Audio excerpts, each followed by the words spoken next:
If I was any more average, I'd be a spreadsheet. But my wife, she's an Excel formula that somehow learned to walk in designer heels and smile at exactly the right moments. My name is Daniel Price, and I'm a structural engineer who builds bridges for a living, ironic considering I was about to watch mine burn. Elise had been taking these business trips for 8 months now. Always the same story, pharmaceutical conferences, training seminars, mentorship opportunities with her boss, Grant Wilcox. The man drove a black Mercedes and wore suits that cost more than my monthly mortgage payment. "It's just emotional support, Danny," she'd say, checking her reflection in the hallway mirror before each departure.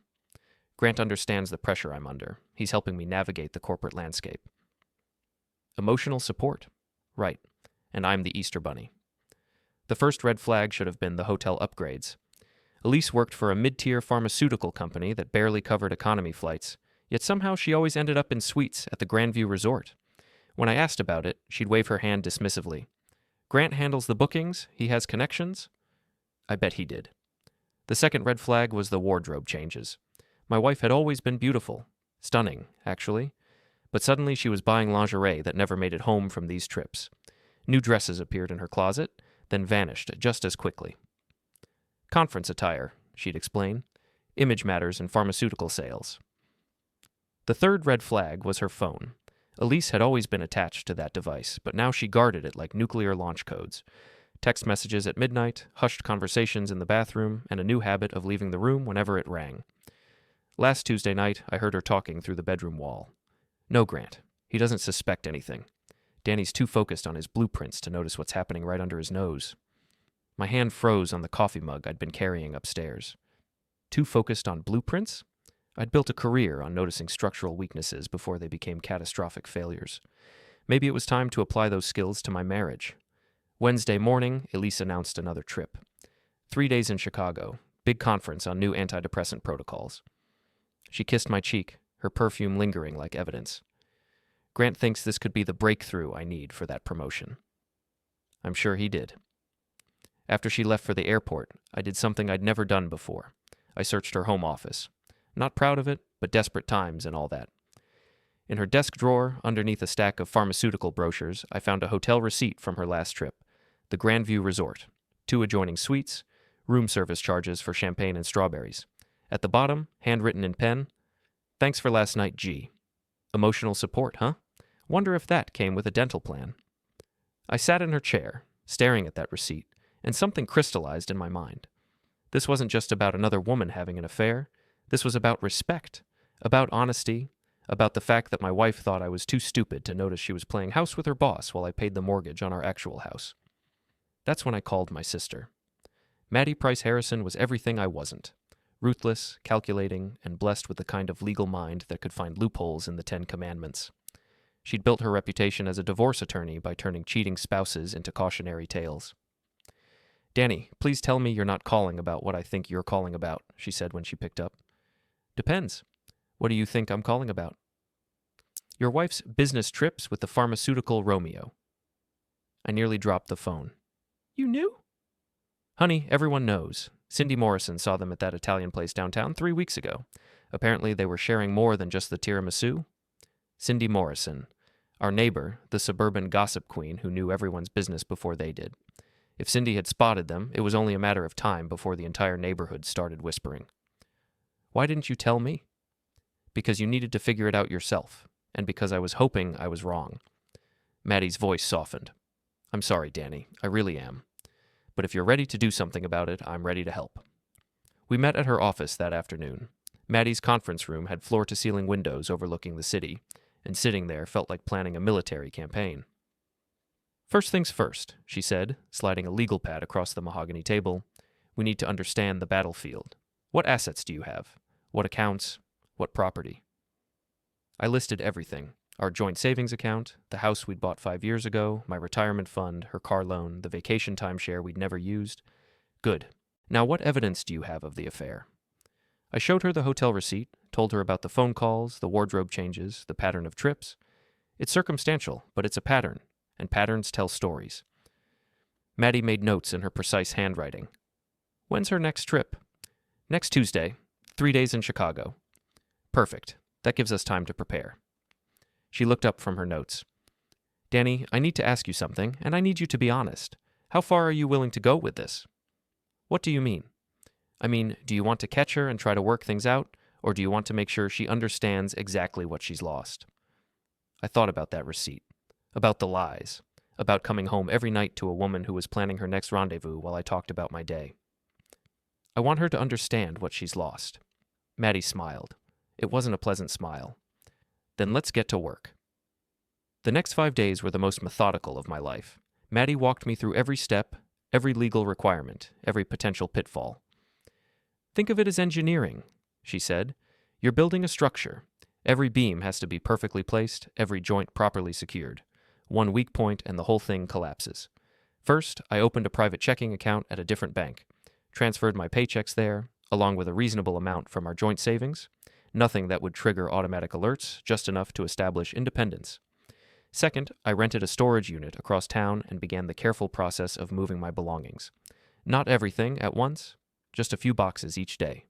Clothes, books, tools, the things that mattered to me. To anyone watching, it looked like I was decluttering. Third, I documented everything.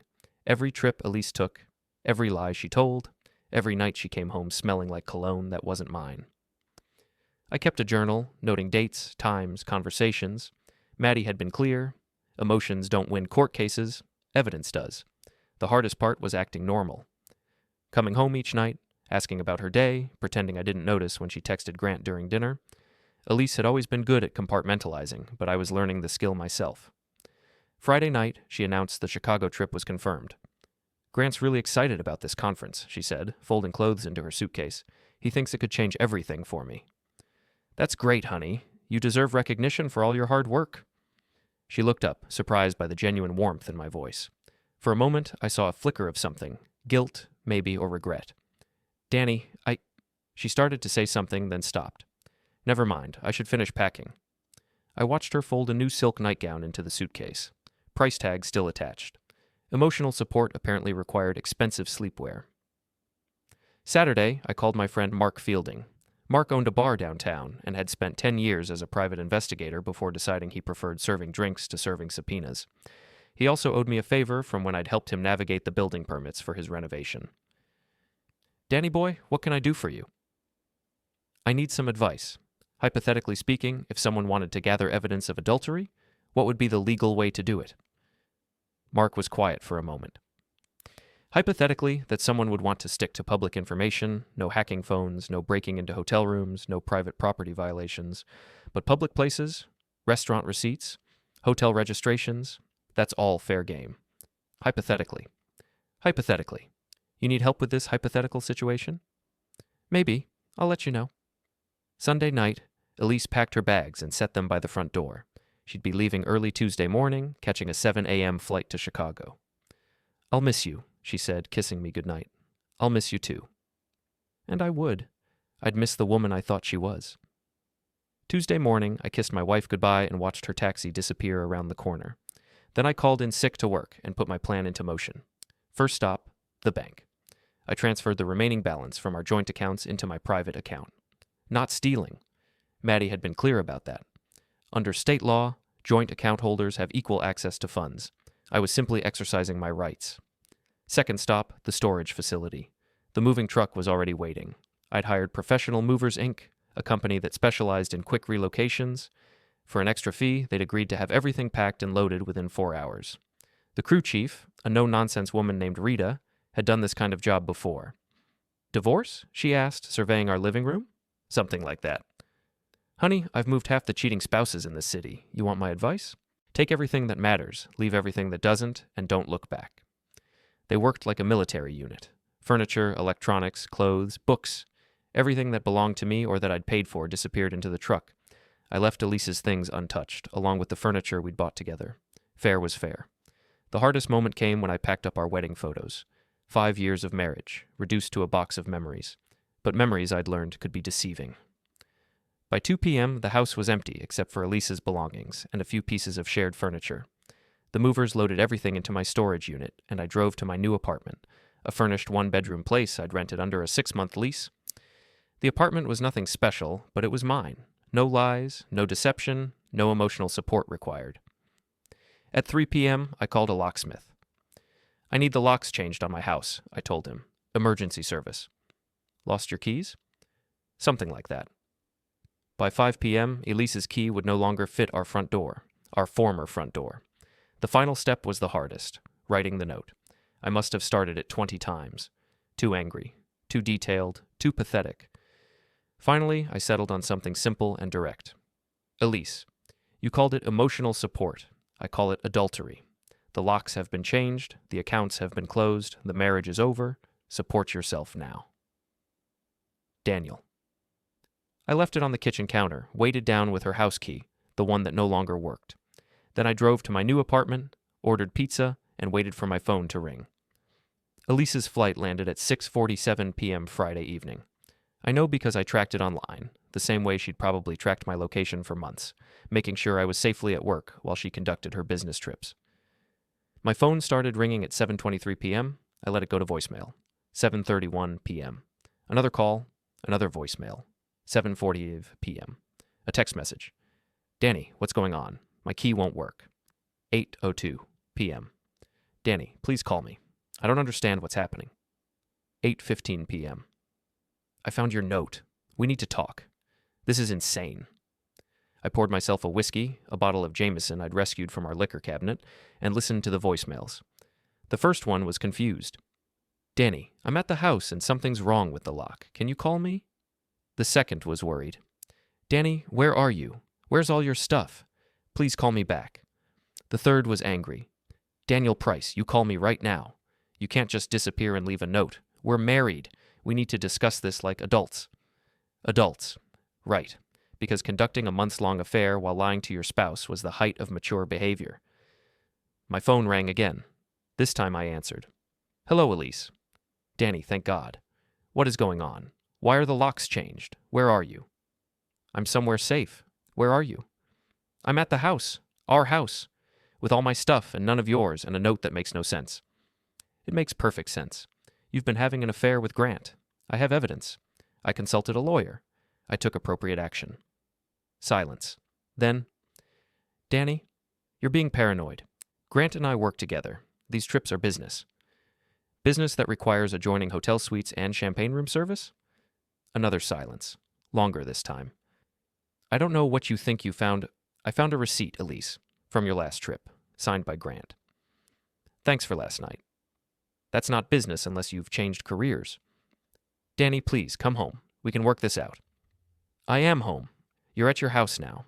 The one with the mortgage you'll need to figure out how to pay. You can't just leave me with nothing. I left you with exactly what you brought to this marriage. Your car, your clothes, your job, and your emotional support system. What more do you need? She was crying now. Real tears or performance tears, I couldn't tell anymore. Danny, I love you. I made a mistake, but I love you. You love me? Which part? The part where you lied to my face for 8 months? The part where you spent our money on lingerie for another man? Or the part where you told him I was too stupid to notice? How did you? She caught herself, but too late. How did I what, Elise? How did I find out you've been discussing our marriage with your lover? Lucky guess. It's not what you think. It's exactly what I think, and now you get to explain it to everyone else. What do you mean? I smiled, even though she couldn't see it. Cindy Morrison saw you two at Romano's 3 weeks ago. She's been eager to share that gossip with someone who'd appreciate it. I think I'll give her a call. Danny, no, please don't. Support yourself now, Elise. That includes managing your own reputation. I hung up. The phone rang immediately. I turned it off. Saturday morning brought a series of text messages from numbers I didn't recognize. Word was spreading through our neighborhood's gossip network like wildfire in August. Danny, this is Pam from down the street. Heard about you and Elise? So sorry. Call if you need anything. Dan, it's Brandon from the HOA. Cindy told me what happened. That sucks, man. Beer later? Daniel, this is Rita from the moving company. Forgot to mention, if your ex tries to claim you stole anything, we keep detailed inventory records. You're covered. I'd underestimated how quickly suburban gossip could travel. By noon, I had 17 messages from neighbors, coworkers, and friends. Some offering support, others fishing for details, a few expressing shock that such a nice couple could fall apart so dramatically. The most interesting message came from an unknown number at 2 p.m. Mr. Price, this is Victoria Wilcox. I believe we need to talk. Grant's wife. This was unexpected. I called her back. Mrs. Wilcox, this is Daniel Price. You wanted to speak with me? I did. Her voice was crisp, educated, controlled. I understand our spouses have been conducting business together. That's one way to put it. Mr. Price, I'm not a naive woman. I've suspected Grant's extracurricular activities for some time. Your situation simply confirms what I already knew. I'm sorry to hear that. Don't be. I'm calling because I have a proposition. Grant has been careless with his digital communications. I have access to his phone records, his credit card statements, his email accounts. If you're interested in building a comprehensive case, I might be willing to share information. This was getting interesting. What would you want in return? Nothing from you. I simply want Grant to understand that actions have consequences, and I want those consequences to be as public and humiliating as possible. I liked Victoria Wilcox already. What did you have in mind? Grant's company is having their annual awards dinner next Friday. 500 people from the pharmaceutical industry. Grant is receiving an award for leadership excellence. I thought it might be an appropriate venue for some truth-telling. I'm listening. I'll send you the details. In the meantime, you might want to check your wife's social media accounts.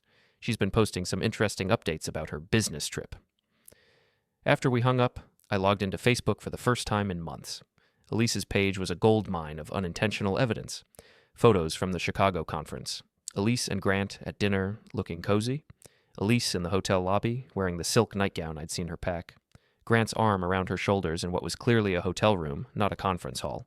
The captions were even better. Amazing mentorship dinner with Grant. So grateful for his support. Got so blessed to have guidance, died in a Chicago conference. Learning so much from the best in the business. Grant always knows how to make these trips special. Pharma life. Grateful. Conference room service hits different when you have great company. Work, hard play, hard work or team building. She documented her own affair and posted it online. Either Elise was stupider than I'd thought, or she genuinely convinced herself that their relationship was innocent. I screenshotted everything. Monday morning, I drove to Elise's office building. Not to see her, I had no interest in another tearful confrontation, but to have lunch with someone who could provide valuable intelligence. Jennifer Walsh worked in Elise's department as a sales coordinator. We'd met at several company parties over the years, and she'd always struck me as observant and discreet. More importantly, she'd never seemed particularly fond of Grant Wilcox. Danny? Jennifer looked surprised when I approached her table at the sandwich shop across from her office. I'm sorry about everything. Thanks, Jen. Mind if I sit? She gestured to the empty chair. Of course. How are you holding up? Better than expected, actually. I wanted to ask you something, and I hope you'll be honest with me. Jennifer's expression became guarded. Okay. How long has everyone at your office known about Elise and Grant? She sighed. Danny, I don't think I should... Jen, I'm not asking you to betray confidences. I'm asking because I need to understand how public this has been, for my own peace of mind. She stirred her coffee, thinking. About 6 months, maybe longer. Grant wasn't exactly subtle about the favoritism. Elise started getting the best assignments, the prime conference slots, the biggest clients. People noticed. Did anyone say anything? To Elise? No. To each other? Constantly. There's been a pool going for months about when you'd find out. A pool. My marriage had become office entertainment. What's the mood like now? Uncomfortable. Elise came in this morning acting like nothing happened, but everyone knows. Grant's been holed up in his office all day, and there are rumors that his wife is filing for divorce. Those aren't rumors. Jennifer's eyes widened. You talked to Victoria Wilcox? She contacted me. Apparently Grant's been careless about covering his tracks. Danny, you should know. There's going to be a department meeting this afternoon about maintaining professional boundaries and appropriate workplace relationships. Everyone knows what it's really about. Will Elise be there? She'll have to be. It's mandatory for all sales staff. I smiled. That should be interesting. After lunch, I called Victoria Wilcox with an update. Grant's company is calling an emergency meeting about workplace relationships, I told her. Today at 3 p.m. Perfect timing. I filed divorce papers this morning. Grant should be receiving them right about now. You work fast. Mr. Price, I've been planning this for months. I was simply waiting for the right moment. Your wife provided it. At 3:30 p.m., Jennifer texted me. Holy crap. Grant got served divorce papers in the middle of the meeting. Elise turned white as a sheet. This is insane. At 4:15 p.m., another text. Elise just got called into HR. Grant's been suspended pending investigation. This is better than cable TV. At 5:45 p.m., my phone rang. Elise. Danny, please. I need to see you. Everything's falling apart. That's what happens when you build something on lies. Eventually, the foundation gives out. I lost my job. Grant's been suspended. His wife is divorcing him. People are staring at me like I'm some kind of criminal. You committed adultery, Elise. In some places, that is criminal. Danny, please. I know I made mistakes, but I can't lose everything. You made a choice. Every trip, every lie, every night you came home and kissed me after being with him. Those were choices. This is just the consequence. I'll do anything. Counseling, therapy, whatever you want. I want you to support yourself now. That's all I've ever wanted. I hung up and turned off the phone. Wednesday brought the pharmaceutical industry's monthly networking event at the downtown Marriott. Under normal circumstances, I wouldn't have attended. Engineering and pharmaceuticals don't overlap much. But Victoria Wilcox had extended a personal invitation. Grant will be there, she'd explained during our phone call. He thinks he can salvage his reputation by showing up and acting like nothing happened. I thought you might enjoy watching him try. The ballroom was packed with pharmaceutical executives, sales representatives, and various industry hangers-on. I spotted Grant immediately. He was holding court near the bar, his usual confident smile looking somewhat strained. Elise was there too, standing awkwardly near the registration table, clearly unsure whether she should stay or leave. She'd dressed carefully, professional but not too formal, trying to strike the right balance between competence and contrition. Victoria appeared beside me, elegant in a black cocktail dress that probably cost more than my monthly rent. Mr. Price, so glad you could make it. Shall we begin? What did you have in mind? She smiled. It was the same predatory expression I'd seen on my sister's face. Watch and learn. Victoria walked directly to the center of the room and tapped her champagne glass with a knife. The conversations gradually died down. Ladies and gentlemen, if I could have your attention for just a moment. The room fell silent. Grant looked confused, but not yet alarmed. Many of you know me as Victoria Wilcox, and my husband Grant has been a prominent member of this community for 15 years. Tonight, I wanted to share some exciting news about his recent career developments. Grant's face went pale. He started moving toward his wife, but the crowd blocked his path. Grant has been exploring new opportunities in mentorship and employee development. In fact, he's been providing very personal, very intensive support to one of his sales representatives. The level of dedication has been truly remarkable. Hotel suites, private dinners, weekend conferences that somehow never appeared on the company calendar. A murmur rippled through the crowd. People were starting to understand what they were hearing. I'm sure many of you have witnessed this mentorship in action. The late-night phone calls, the special assignments, the remarkable career advancement that comes from such dedicated, professional relationships. Grant finally broke through the crowd. Victoria, stop, please. Stop? Darling, I'm just getting started. You see, everyone, Grant's mentorship has been so effective that it's attracted the attention of his company's HR department, and the State Bar Association, and my divorce attorney. She reached into her purse and pulled out a thick manila envelope. Grant, these are for you. Divorce papers, restraining order, and a detailed accounting of every dollar you've spent on your protege. I think you'll find the numbers quite illuminating. The room was completely silent now. Grant stood frozen, holding the envelope, his face cycling through emotions like a broken traffic light. Victoria turned to address the crowd again. I want to thank all of you for your support during this difficult time, and I want to assure you that Grant's mentorship program is now permanently discontinued. She walked out of the ballroom, leaving Grant standing alone in a circle of shocked faces. I found Elise in the parking lot, crying beside her car. Danny, did you know she was going to do that? I knew she was planning something. I didn't know what. Everyone was staring at me, people I've worked with for years, looking at me like I'm some kind of homewrecker. Aren't you? She flinched. That's not fair. Fair? You want to talk about fair? Fair would have been telling me you were unhappy before you started seeking comfort in Grant's hotel suite.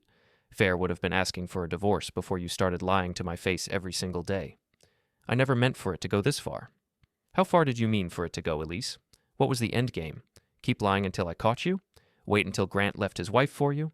Or just keep playing house on business trips until you got bored? She didn't answer. Here's what's going to happen, I continued. You're going to figure out how to pay the mortgage on the house. You're going to find a new job, probably in a different industry since pharmaceutical sales might be challenging after tonight, and you're going to sign whatever divorce papers my lawyer sends you. And if I don't, then Victoria Wilcox and I will make tonight look like a warm-up act. I walked away, leaving her standing alone in the parking lot. 3 weeks later, I was living a strange new version of normal. The furnished apartment had started to feel like home. My job provided structure and distraction. Maddie was handling the legal aspects of the divorce with her usual ruthless efficiency. Elise had been calling less frequently, though she still left voicemails begging for reconciliation. Grant had disappeared entirely. Rumor was he'd moved to another state after his company fired him, and his wife cleaned out their joint accounts. I thought the drama was winding down. I was wrong. Friday night, I came home to find my apartment door ajar. Not broken, not forced, just slightly open, as if someone with a key had forgotten to close it properly. I called out as I entered. "Hello?" Elise emerged from the kitchen, holding a glass of wine. She'd let herself in somehow and made herself comfortable. "Hi, Danny. We need to talk?" "How did you get in here?" "I told the landlord I was your wife and I'd locked myself out. He was very understanding." "You can't just break into my apartment, Elise." "I didn't break in. I explained the situation, and he helped me. Technically, we're still married." She was right about that. The divorce papers had been filed, but not finalized. "What do you want?" "I want my husband back. I want my life back. I want to undo the last month and start over." "That's not how it works." "Why not?" "People make mistakes, Danny. People have affairs and then recommit to their marriages. It happens all the time." "Not to me." She moved closer. "Danny, I know I hurt you. I know I lied. But I also know you loved me. You can't just turn that off. Watch me. I've been thinking about what went wrong, about why I turned to Grant. And I think it was because we'd gotten comfortable. We'd stopped trying. We'd stopped making each other feel special." "So you decided to make Grant feel special instead?" "I decided to feel special myself. And yes, I went about it the wrong way, but the underlying problem was real." I stared at her. Even now, even after everything, she was trying to make this partially my fault. "Elise, do you hear yourself? You're standing in my apartment, uninvited, drinking my wine, trying to convince me that your affair was somehow a relationship issue we both created.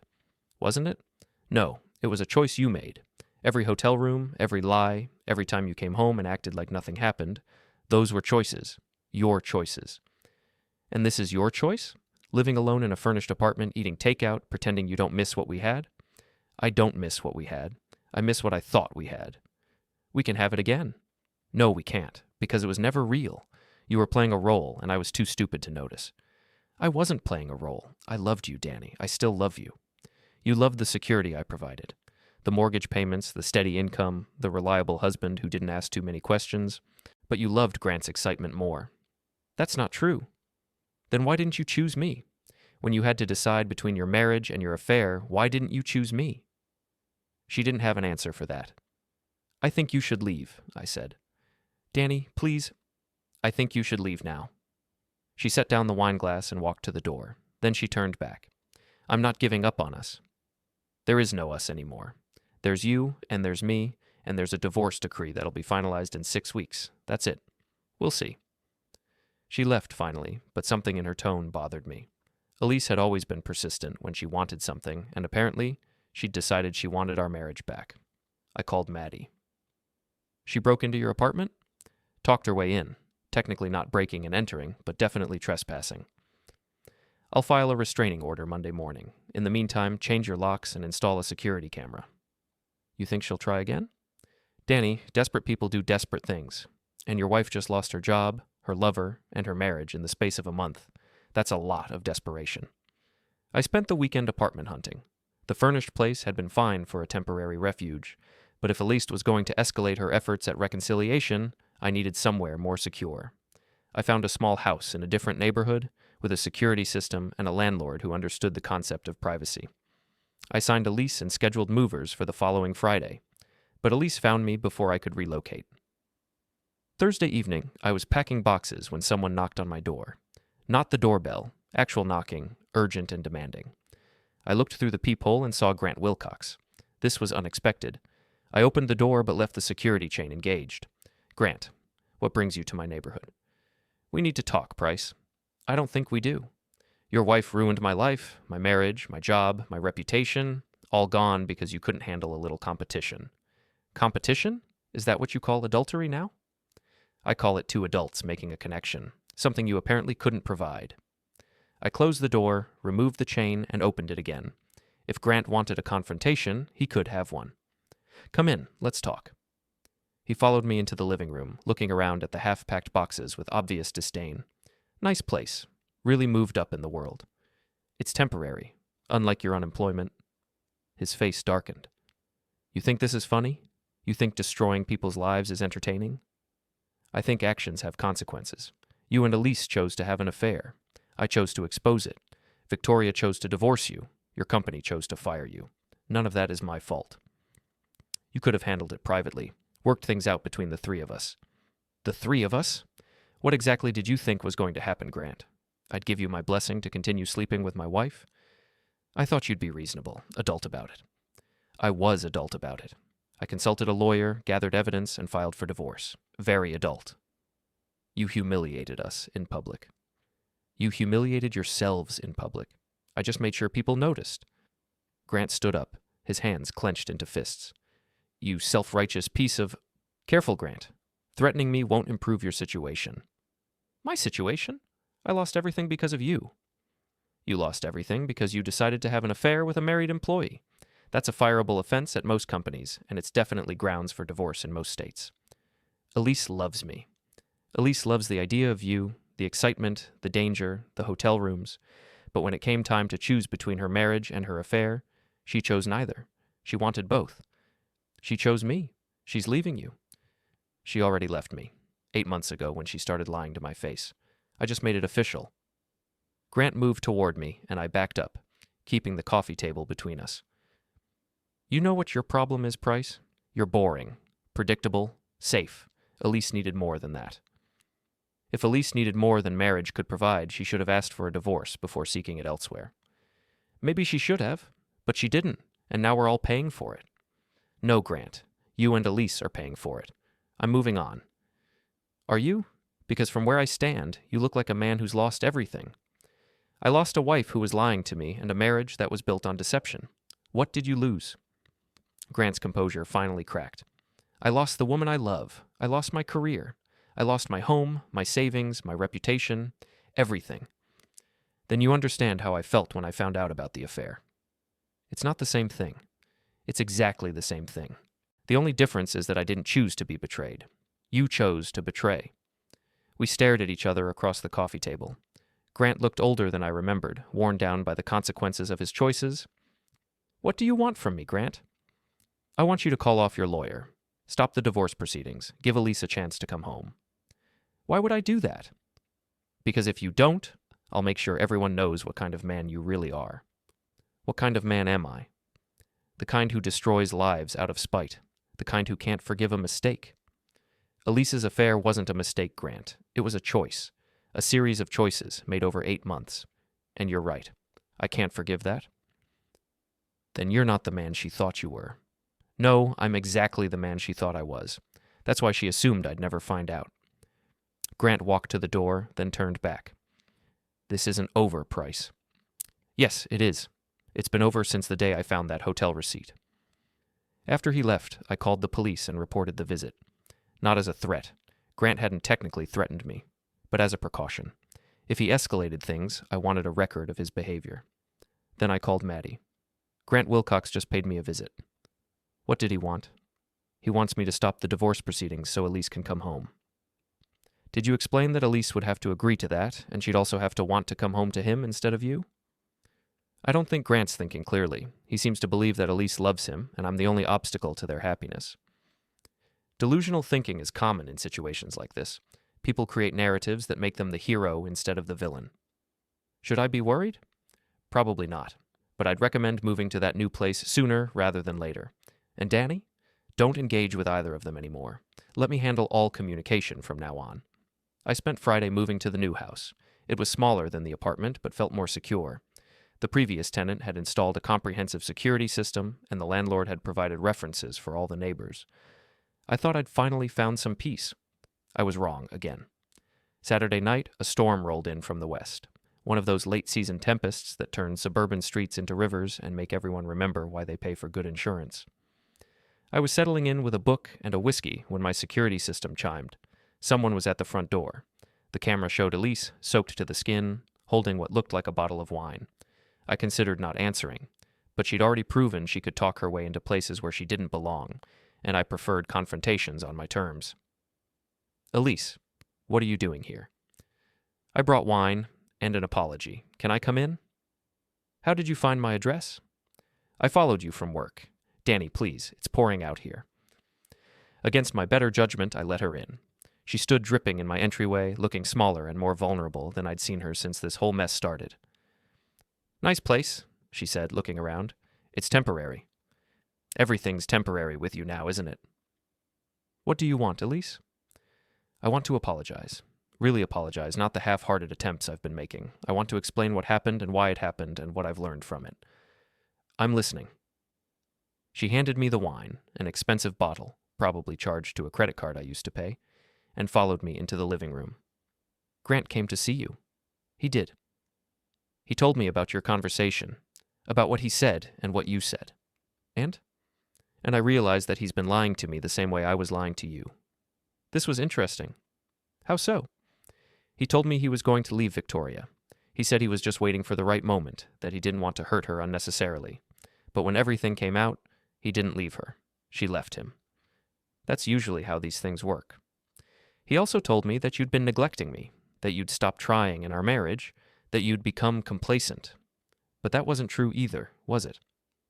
What do you think? I think I convinced myself it was true because it made the affair easier to justify. But you were the same husband you'd always been. Steady, reliable, present. I was the one who changed. I poured 2 glasses of wine and handed her one. Why are you telling me this? Because I want you to know that I understand what I did. Not just the affair, but the lying, the gaslighting, the way I made you doubt your own perceptions. I never doubted my perceptions. I doubted whether I wanted to act on them. Why didn't you confront me sooner? Because I hoped I was wrong, and because I wanted to be sure before I destroyed our marriage. You didn't destroy our marriage, Danny. I did. We sat in silence for a moment, listening to the rain against the windows. What do you want from me, Elise? I want to know if there's any chance, any possibility that we could try again. No. Just like that? No consideration, no discussion? What would we discuss? Whether 8 months of lies is forgivable? Whether I should pretend I don't know about every hotel room, every text message, every time you came home and kissed me after being with him? We could discuss whether people can change, whether marriages can survive infidelity, whether love is stronger than betrayal. Can people change? Maybe. Can marriages survive infidelity? Sometimes. Is love stronger than betrayal? I paused. Not mine. So that's it? 5 years of marriage gone? 5 years of marriage were gone the moment you decided Grant's hotel room was more appealing than our bedroom. That's not fair. Fair? You want to talk about fair again? Fair would have been telling me you were unhappy. Fair would have been asking for counseling or separation or divorce before you started seeking satisfaction elsewhere. I was scared. Of what? Of losing you, of being alone, of starting over. So instead, you decided to have both, a husband and a lover, security and excitement, the best of both worlds. It wasn't like that. It was exactly like that. And when you got caught, you wanted to keep both again. You wanted me to forgive you and Grant to wait for you and everyone to pretend nothing happened. I wanted to fix things. You can't fix this, Elise. You can't undo 8 months of lies. You can't unknow what I know about your capacity for deception. She was crying now, but I felt nothing. No sympathy, no regret, no desire to comfort her. I love you, Danny. You love the idea of me, the security, the stability, the forgiveness you think you deserve. But you don't love me enough to have been faithful to me. People make mistakes. This wasn't a mistake. This was a choice, a series of choices made over months, each one a decision to value your own satisfaction over our marriage. So there's nothing I can do, nothing I can say. You can sign the divorce papers when they arrive. You can move on with your life. You can learn from this experience and try to be honest with the next person you claim to love. There won't be a next person, not like you. There might be, but if there is, do him a favor. Tell him the truth from the beginning. She stood up, leaving her wine untouched. I should go. Yes, you should. Danny. What? I really am sorry. For all of it. I know you are. But sorry doesn't undo betrayal. It just acknowledges it. She left, and I watched through the security camera as she drove away in the storm. Then I poured her wine down the sink and returned to my book. The storm passed sometime before dawn, leaving the air clean and the streets washed. I woke up feeling lighter than I had in months. 3 weeks later, the divorce was finalized. Elise signed the papers without contest, and Maddie handled the final details with her usual efficiency. I kept the house I was renting and made it permanent. Found a new routine, new restaurants, new places to spend my weekends. Started dating again. Nothing serious, just the gradual process of remembering how to trust. Grant disappeared entirely. Rumors placed him in Florida, then Texas, then nowhere at all. I didn't care enough to investigate. Elise found a job with a medical device company in another city. She sent one final text message. "I hope you find someone who deserves you." I deleted it without responding.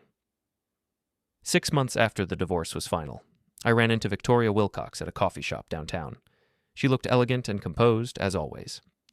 "Mr. Price, how are you adjusting to single life?" "Better than expected. How's the divorce settlement treating you?" "Very well, thank you." Grant was more generous than he intended to be. Forced generosity is still generosity. "Indeed."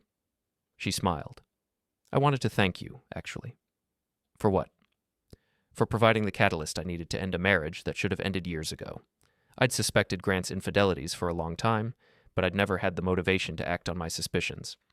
Happy to help." "Are you? Happy, I mean." I considered the question. "I'm content, which is better than I expected to be. Content is underrated. I've discovered that myself recently." We talked for a few more minutes, then went our separate ways. I never saw her again, but I heard she'd started a consulting business and was doing quite well. As for me, I built a new life, one foundation stone at a time. No lies, no deception, no emotional support required. Some storms you run from, some you weather. And some, the ones that wash away everything that was built on false foundations, you learn to dance in. I learned to dance.